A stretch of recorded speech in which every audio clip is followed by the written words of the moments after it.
যে ব্রেকিং নিউজের দিকে এবার নজর রাখবো। হাইকোর্টের নির্দেশ মেনেই অবশেষে ইডির দপ্তরে হাজিরা দিলেন দমকল মন্ত্রী সুজিত বসু। শুক্রবার সকাল 10:30 নাগাদ নির্ধারিত সময়ে তিনি পৌঁছে যান সিজিও কমপ্লেক্সে। তার সঙ্গে ছিলেন পুত্র সমুদ্র বসু ও তার আইনজীবী। পুরো নিয়োগ দুর্নীতি মামলায় জিজ্ঞাসাবাদের জন্য ভোটের আগে একাধিকবার সুজিত বসুকে তলব করেছিল ইডি। তবে প্রতিবারই সময় চেয়ে তিনি চিঠি পাঠান তদন্তকারী সংস্থাকে। এরপরে বিষয়টি পৌঁছায় কলকাতা হাইকোর্ট এবং আদালত নির্দিষ্ট দিনে হাজিরার নির্দেশ দেয়। যদিও এর আগেই একাধিকবার সুজিত বসুর বাড়ি ও অফিসে তল্লাশি চালিয়েছে কেন্দ্রীয় তদন্তকারী সংস্থা। এমনকি তার পরিবারের সদস্যদেরও ডেকে পাঠিয়ে জিজ্ঞাসাবাদ করা হয়েছে। তার পুত্র সমুদ্র বসুর বয়ানও রেকর্ড করেছে ইডি।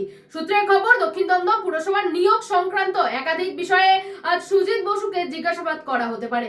পাশাপাশি তার সঙ্গে যুক্ত একটি ধাবা নিয়েও তদন্তকারীদের নজর রয়েছে বলে জানা যাচ্ছে। আর এই বিষয় নিয়ে কিন্তু এর আগেই সরগরম হয়েছিল বলা যেতে পারে।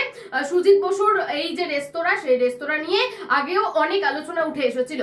এদিকে ইডির দপ্তরে ঢোকার সময় সাংবাদিকদের প্রশ্নের উত্তরে সুজিত বসু জানিয়েছেন, তদন্তকারী সংস্থা তার কাছে কোনো নির্দিষ্ট নথি চায়নি। ভাবার বিষয়, তবে তিনি সঙ্গে করে নিয়ে গিয়েছেন আদালতের নির্দেশের প্রতিলিপি।